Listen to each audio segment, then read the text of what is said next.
Se é para Jesus, pode ser bem melhor. Amém. Glória a Deus. Meus queridos, Deus está nos chamando para mais perto dEle. Amém. A gente faz tanta coisa e muitas das vezes esquece da principal ou do principal, que é a presença dEle. E quando a gente esquece a presença, a gente esquece tudo. É como o filho que solta da mão do pai e sai correndo, porque se acha que já está bem, independente, mas ele vai cair, vai se ferir, vai se machucar, vai se acidentar. O Senhor, Ele nos quer para mais perto dEle. Sexta, sábado e domingo nós vamos estar em oração e em jejum.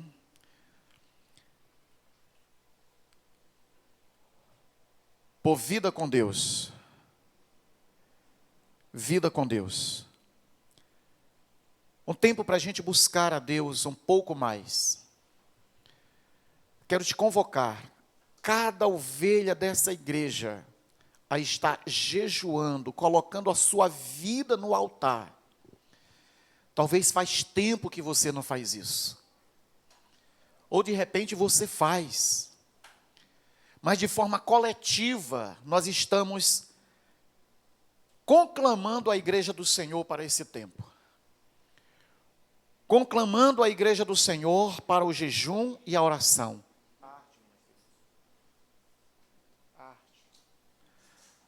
Jejum e oração, sexta, sábado e domingo. Sexta e sábado, a igreja toda estará aqui das 6 às 7 da manhã. Talvez você saia 6:30 de casa para seu trabalho. Você sai 6:30 daqui para o seu trabalho. Pastor, eu saio 6:10, você ora 10 minutos. E 6:10 você sai daqui para seu trabalho. Eu saio 7 horas, você sai 7 horas daqui para seu trabalho.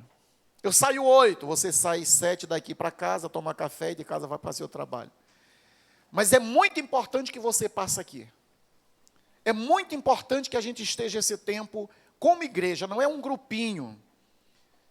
Sabe, porque às vezes a gente, vamos jejuar, igreja, e poucos jejuam. Mas essa é uma convocação para toda a igreja. Amém, queridos? Domingo, aí a igreja não vem para cá, é a liderança. Os líderes estarão aqui a manhã toda, jejuando e orando, clamando ao Senhor, a liderança. Amém? Aí você jejua, mas você jejua em casa, domingo. Toda a igreja jejua domingo também. Só que a liderança jejua e estará aqui orando a manhã toda, a partir das 8 horas. Das 8 às 12, os líderes aqui com a gente, clamando, orando, buscando, em nome de Jesus. Amém, amados? Edital de convocação. A Igreja Batista Liberdade em Fé em Deus, na pessoa do seu pastor, presidente, Valdecir Manuel dos Santos, eu, convoca seus membros e associados para a Assembleia Geral Extraordinária, a realizar-se no dia 24 de abril de 2022, domingo, às 18 horas, a realizar-se no templo, situado à Rua Boa Esperança, 51, bairro Fé em Deus, São Luís, estado do Maranhão, para que ninguém se perca, o endereço todinho. Para deliberarem sobre a seguinte pauta. Letra A, prestação de contas da construção. Letra B, preparação para a próxima fase da construção do templo. Amém? Isto é um edital de convocação para toda a igreja, grandes e pequenos, batizados, congregados, todos, que esse dia nós vamos fazer uma assembleia geral.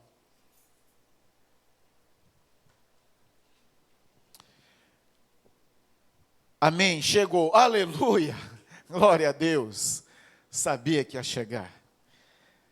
Então é isso, abra sua Bíblia em 1 Coríntios, capítulo 13,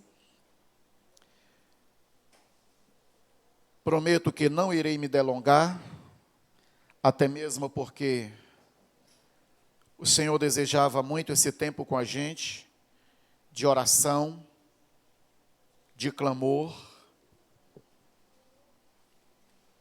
mas também não vai dormir aí não. 1 Coríntios capítulo 13,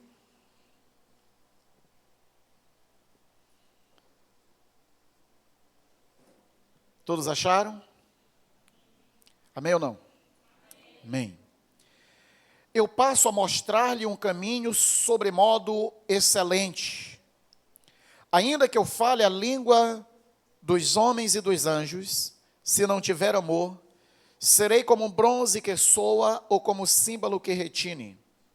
Ainda que eu tenha o dom de profetizar e conheça todos os mistérios e toda a ciência, ainda que eu tenha tamanha fé ao ponto de transpor os montes, se não tiver amor, nada serei.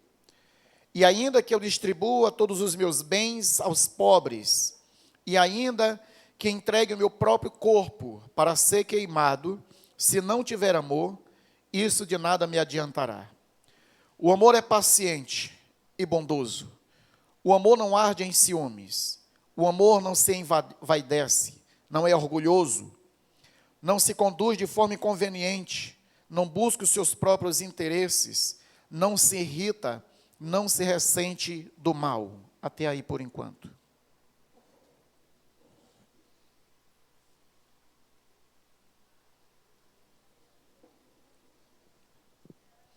Nós estamos numa série de mensagens chamada, como é que diz a nossa série de mensagem? Sem amor, sem nada. A mensagem anterior, na quarta-feira, a respeito do tema, foi o amor é paciente. Amém? Todos lembram? Você colocou em prática essa semana aí? Deus te deu a oportunidade de você praticar a paciência? Sim.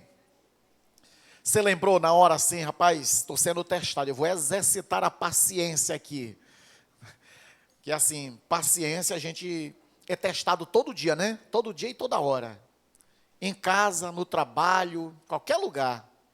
Paciência. E hoje, nós queremos pensar sobre o amor, a faceta do amor, que ele não é invejoso. A gente conhece, né, a cara da pessoa quando ela é invejosa. Deixa eu dar uma olhada aqui na plateia. Rapaz, não tem ninguém invejoso aqui, acredita? Ninguém.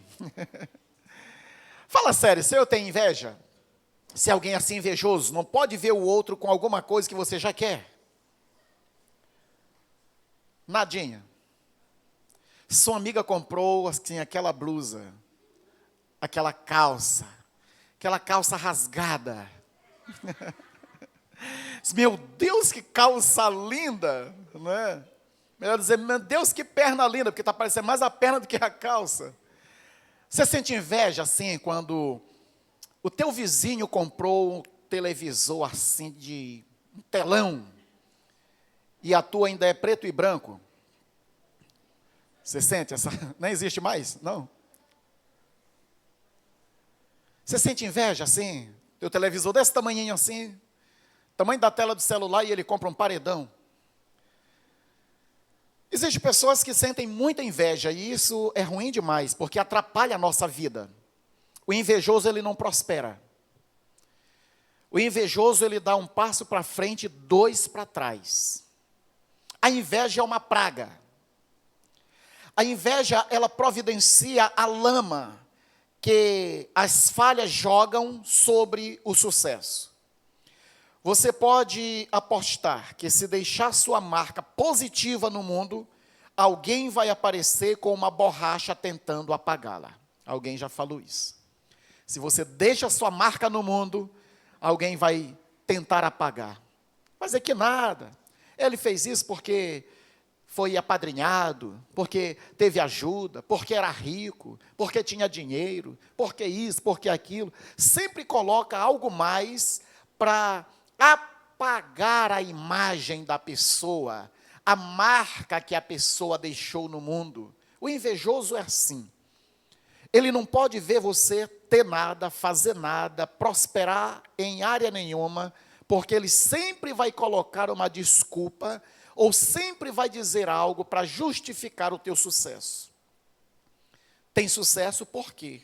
Se não fosse isso, então sempre ele está fazendo isso. Mas o amor, ele não é invejoso. Quando nós olhamos para esse texto, queridos, esse texto ele é tão lindo, tão profundo, porque Paulo ele está tratando da igreja de Corinto, ok? Todo mundo ligado? Ei, tudo bem aí? Opa, beleza, pensei que estava sozinho aqui. Ele está tratando da igreja de Corinto. Como era essa igreja? Me dê algumas características dessa igreja. Já falei aqui. Uma igreja, como era essa igreja assim? O que ela tinha muito? Talento. Eita, rapaz, era uma igreja talentosa demais. O que pedisse para aquela igreja fazer, ela fazia de forma perfeita.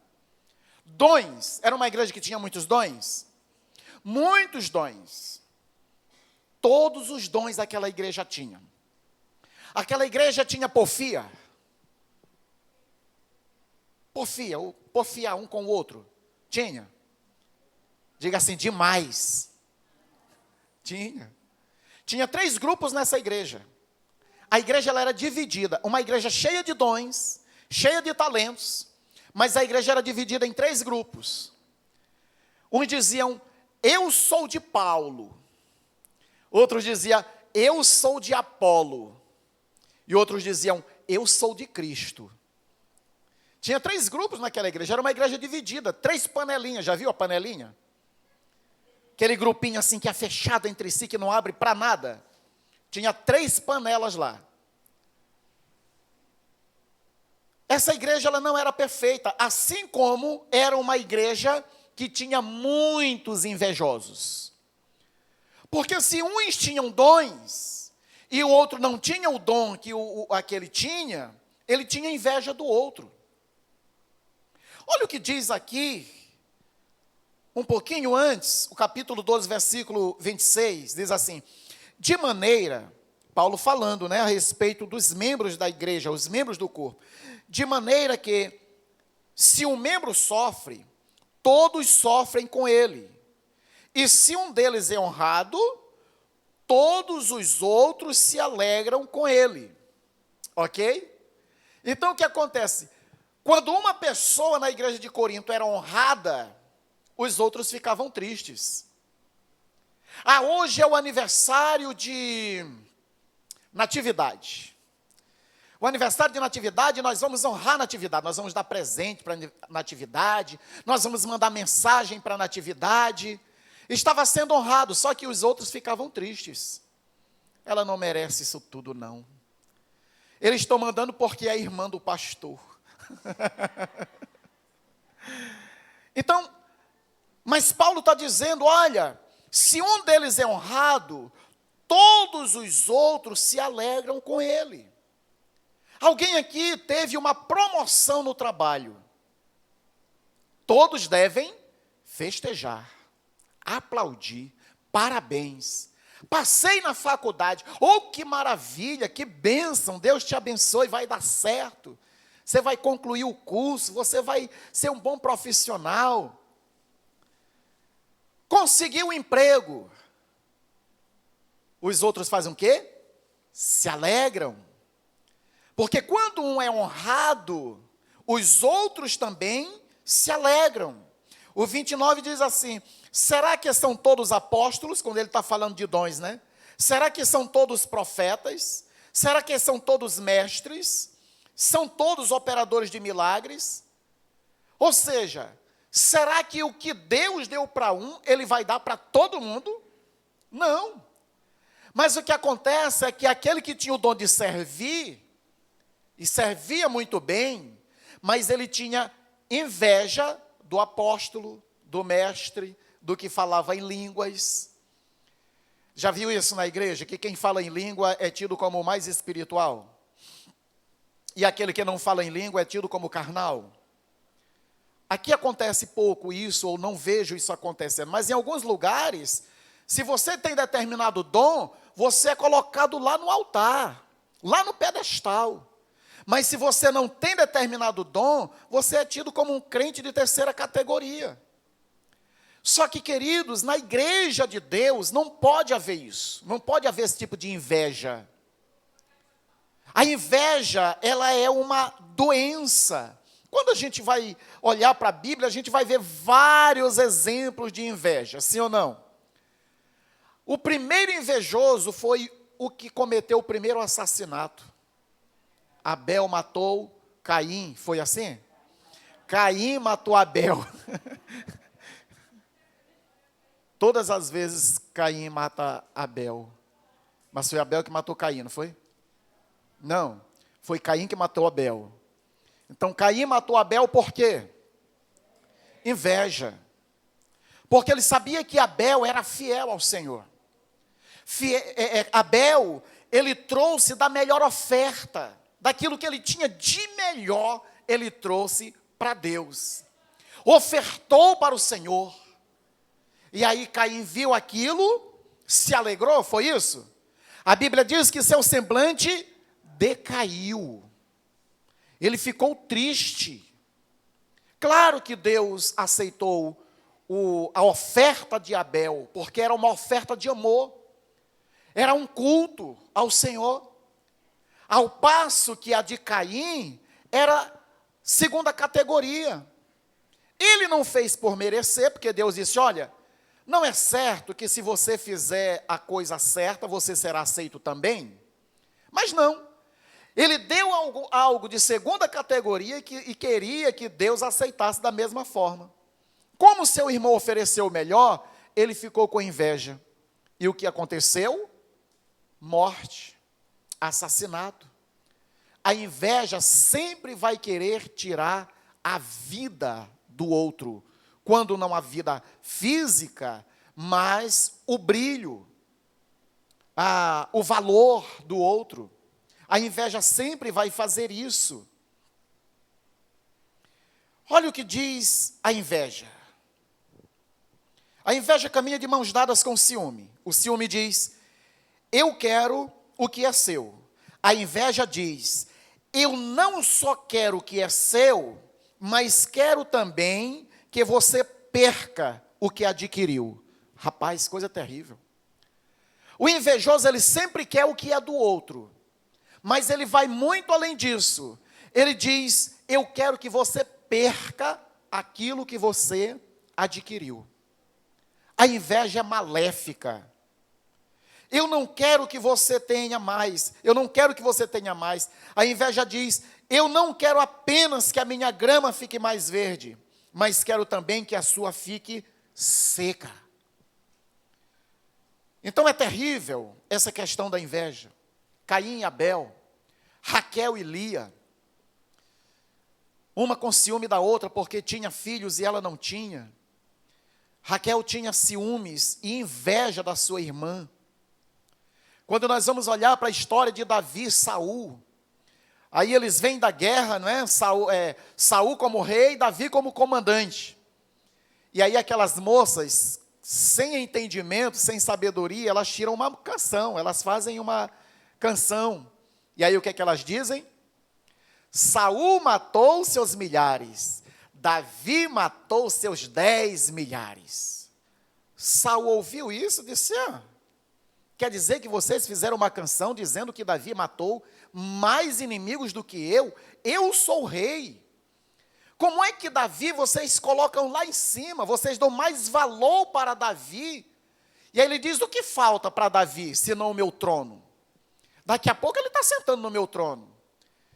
E aí qual foi a atitude de Saul? Começou a perseguir Davi. Davi parecia na salaleira, ele pegava a lança e cravava em Davi, e Davi apenas se desviava. Por quê? Porque gerou uma inveja. Saul ficou com inveja de Davi. Quando ele soube que Davi foi ungido, futuro rei de Israel, ele perseguiu Davi como um cão pelos matos. Inveja. Muita inveja. O que a inveja gera? A inveja, ela gera conflitos. Conflitos. Nós já vimos o caso de Caim e Abel, e sempre ela vai gerar esses conflitos entre Saul e Davi. A inveja nos leva a desejarmos o lugar do outro, o cargo do outro, aquilo que o outro tem. Isso, às vezes, até na igreja. Às vezes, ficar com inveja da célula do outro, dos discípulos do outro. Rapaz, os discípulos do outro estão crescendo, os meus não estão. Por que eu faço tanto e o meu não cresce? O dele cresce, frutifica, ganha vidas. Por que a célula do outro multiplica, a minha não multiplica? Nós somos tentados, todos nós, queridos, somos tentados pela inveja. Inclusive o pastor. O pastor é muito tentado pela inveja, sabia? Imagina o pastor aqui com 7 anos, de ministério, na IBL Fé em Deus. No começo ele achava que com 7 anos ele já era aqui uns 500 membros. A gente sempre pensa assim, claro que tem que pensar grande, né? Aí chega 7 anos, ele vai em outra igreja, que está com 5 anos. Tem 400 membros, 600 membros. Ele olha para a igreja do outro e parece que lá é tudo perfeito. O culto é avivado. O ministério de louvor já não cabe ninguém mais na frente. O louvor é espetacular. Os ministérios.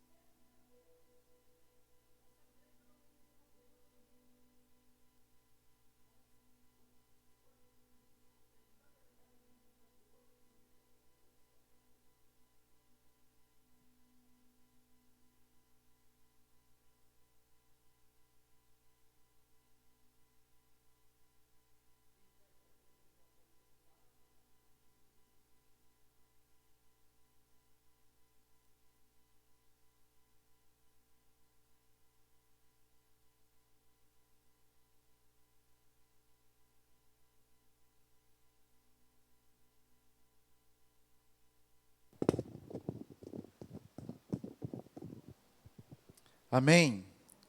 Glória a Deus.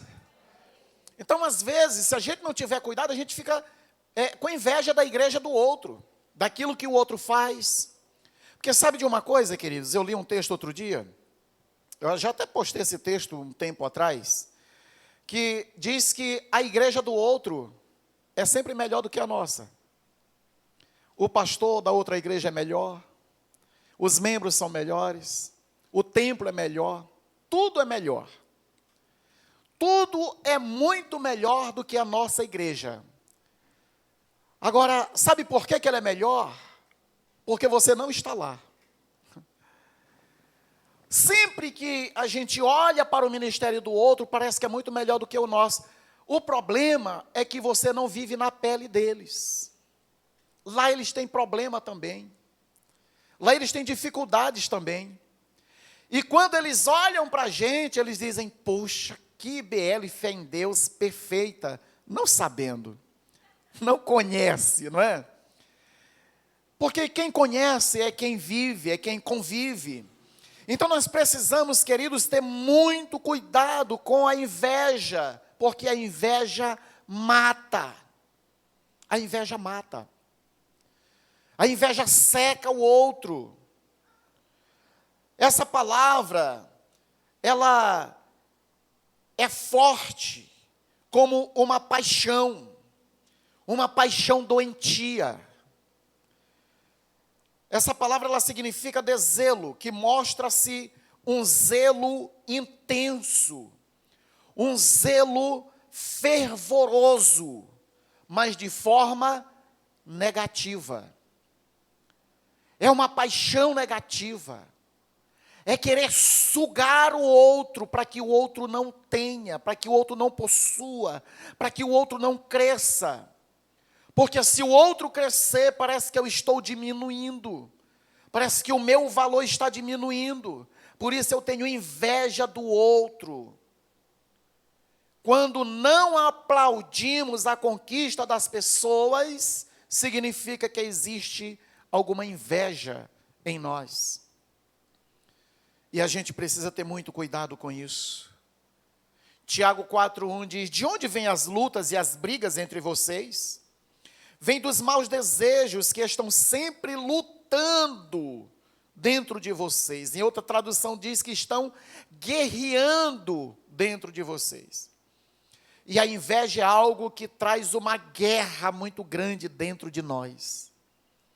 Se você identificar esse mal, arranque da sua alma, porque a inveja é perigosa. A inveja também, ela gera ressentimentos. Isso é uma outra coisa que a inveja gera.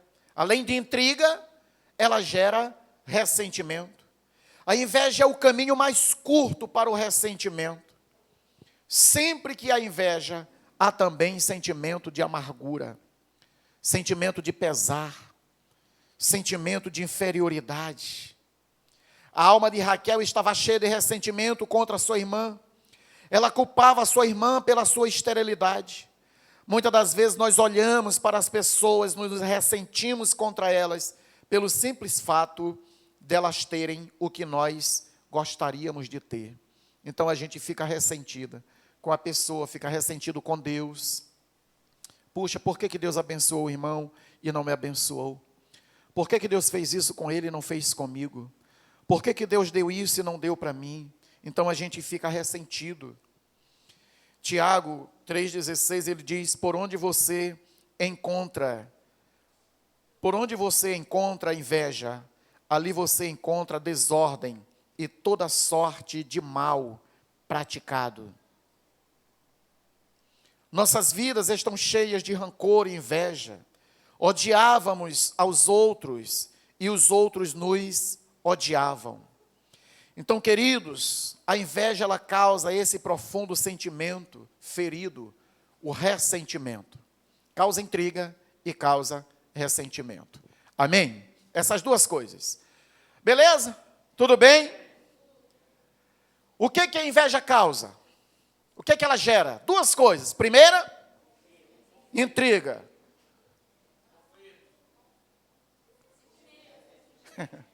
O que ela causa primeiro? Conflito, né? Intriga. E o segundo é o quê? Ressentimento. Pronto, essas duas coisas. Agora nós vamos para casa, observando e percebendo quando ela vai causar intriga, conflito e ressentimento. Só isso? A gente precisa saber como vencer esse monstro. Sim ou não? Querem saber? Amém. Então vamos lá. 3 maneiras de superar a inveja nos relacionamentos. 3. Fica ligado porque eu vou te perguntar no final. Assim você não fecha o olho. 3 maneiras de superar a inveja nos relacionamentos. Em primeiro lugar, não se compare com ninguém, criatura. Primeira coisa, para combater esse mal, não se compare com ninguém. Toda inveja começa quando nos comparamos com os outros. Se você não fizer isso, você não vai ter inveja. A gente só tem inveja porque se compara. Ok? Qual é o primeiro remédio? Não se comparar com ninguém. Não se comparar com ninguém. A comparação é a raiz da inveja. Gálatas 6:4 diz que cada um de vocês esteja seguro de estar fazendo o melhor,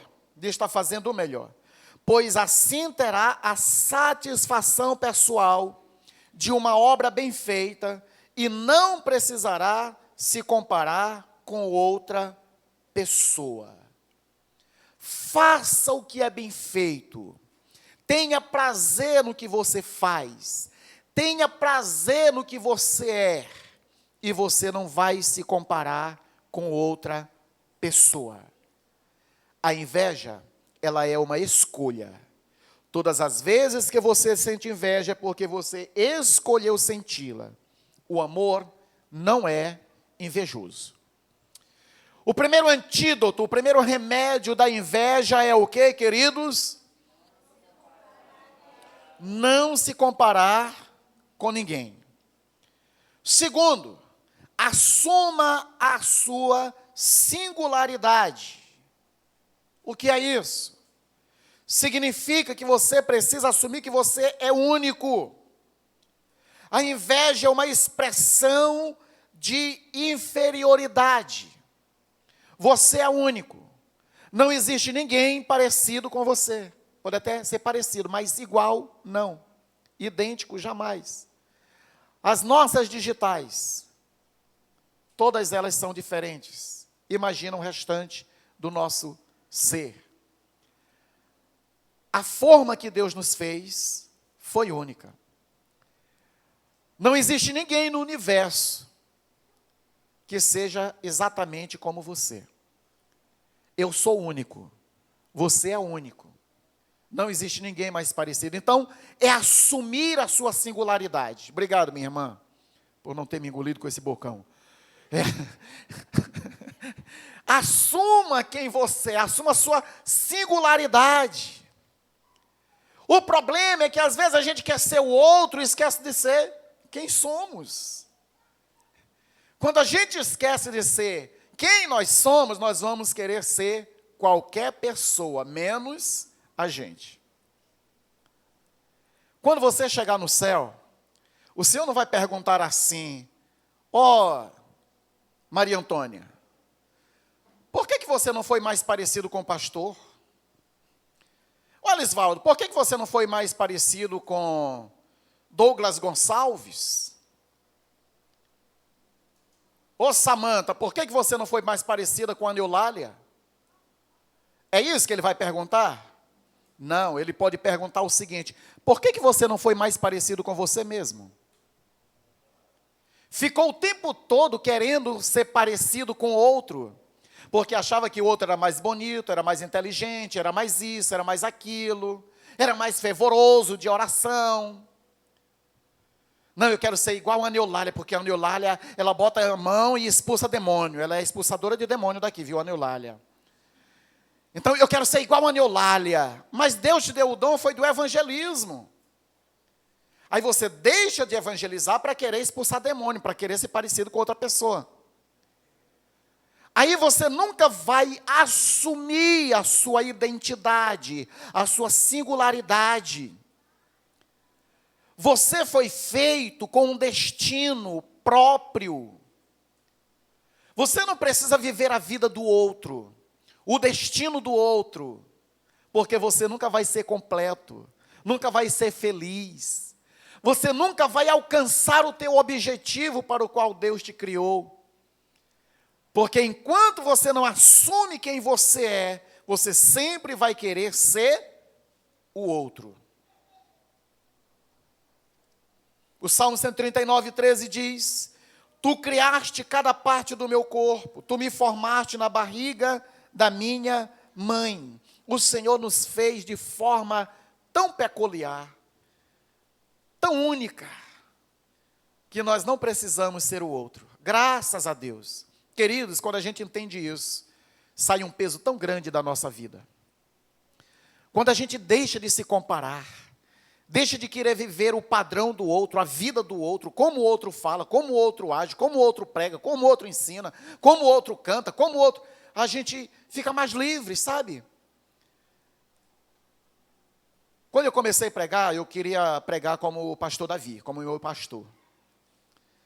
Eu fazia todos os gestos dele. Eu pregava igualzinho ele, eu queria pregar igualzinho ele. Mas sabe de uma coisa? Não conseguia. Quando a pastora começou a pregar, a pastora ela prega muito diferente do que pregava o nosso pastor, prega o nosso pastor Davi. Então, foi um conflito muito grande. Porque os pregadores, eles queriam todos imitar a pastora Meire.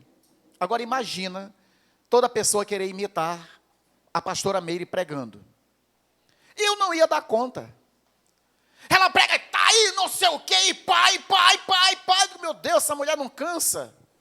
Eu não, eu prego, eu descanso, eu respiro. Eu penso no que vou falar.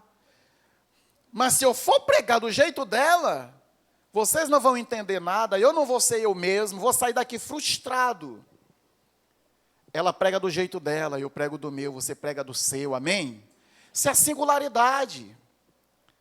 A gente quer ser o outro, quer fazer igualzinho o outro e não faz aquilo que Deus nos chamou para fazer e como Deus nos chamou para fazer. Lembre-se, você é único, amém? Deus criou você para ser quem Ele lhe fez. Ok. A inveja é algo terrível, sim ou não?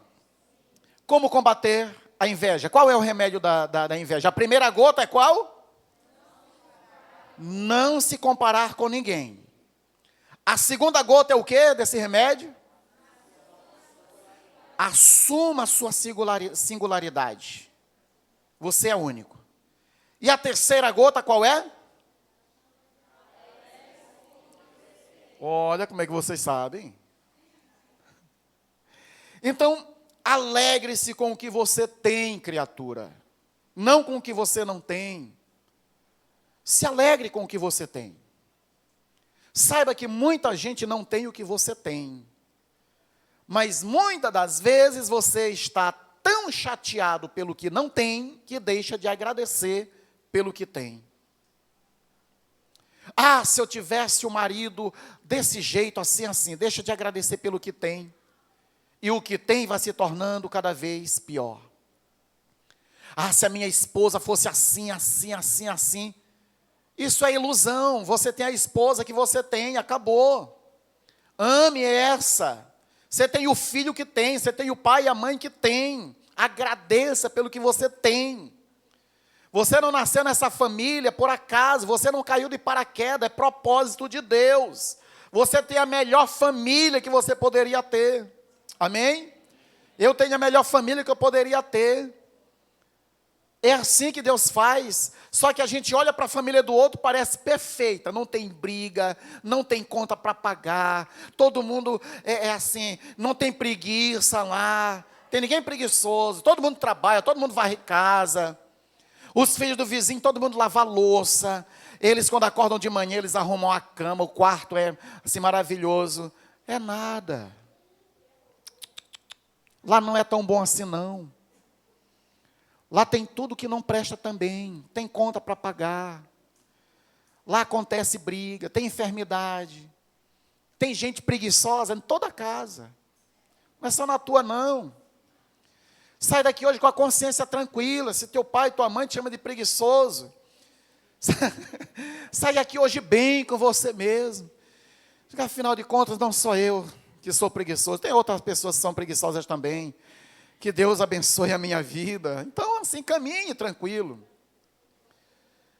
Ah, seu pai ou sua mãe briga para você arrumar a casa, arrumar a tua cama. Na casa do vizinho também acontece.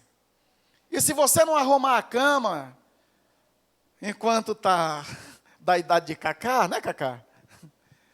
Quando você tiver adulto, você vai aprender na marra a arrumar. Sim, quando você tiver sua casa, você vai arrumar. Quem que vai arrumar? Não tem papai, não tem mamãe, não é? Então, assim,